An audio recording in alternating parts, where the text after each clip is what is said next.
Hello friends, જય શ્રી કૃષ્ણ. આજે આપણે બનાવીશું ખાટું બેસનનું શાક લસણવાળું. એની માટે આપણને જોઈશે અડધી વાટકી ચણાનો લોટ, અથવા તો તમે બેસન બી લઈ શકો. અડધી વાટકી બેસન કે ચણાનો લોટ લીધો તો એની સામે આપણે 1.5 વાટકી છાશ લઈશું. જો તમને ખાટું બહુ ના ભાવતું હોય તો અડધું તમે કરી શકો. આપણે એમાં બ્લેન્ડર ફેરવીશું જેનાથી લમ્સ ના રહે.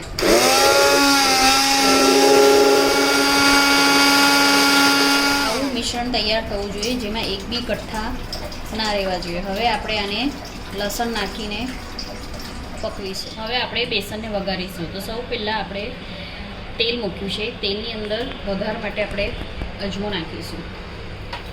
અજમો બરાબર થઈ જાય,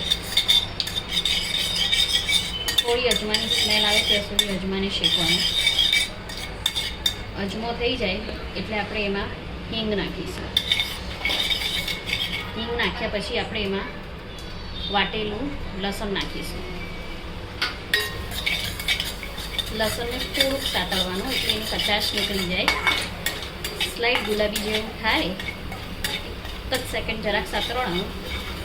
પછી આપણે જે બેસન પલાળ્યું હતું છાશમાં એ ઉમેરી દઈશું. ગેસ એકદમ જ ધીમો રાખવાનો, નહીં તો પછી બેસન ચોંટશે.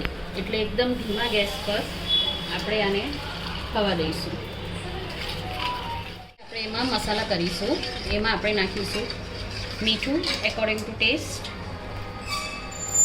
થોડું મરચું નાખીશું, થોડું ધાણા જીરું ને ચપટી હળદર.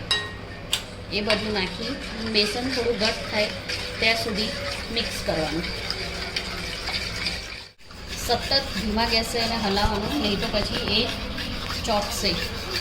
એટલે આવી રીતના સતત હલાવતા રહેશો એટલે પછી ઘટ થાય ત્યાં સુધી કરવાનું. જો હવે આવી રીતના આ જાડું થયું છે. હવે તમને જોઈએ એટલું જાડું કે પતલું તમે તમારી રીતે કરી શકો છો.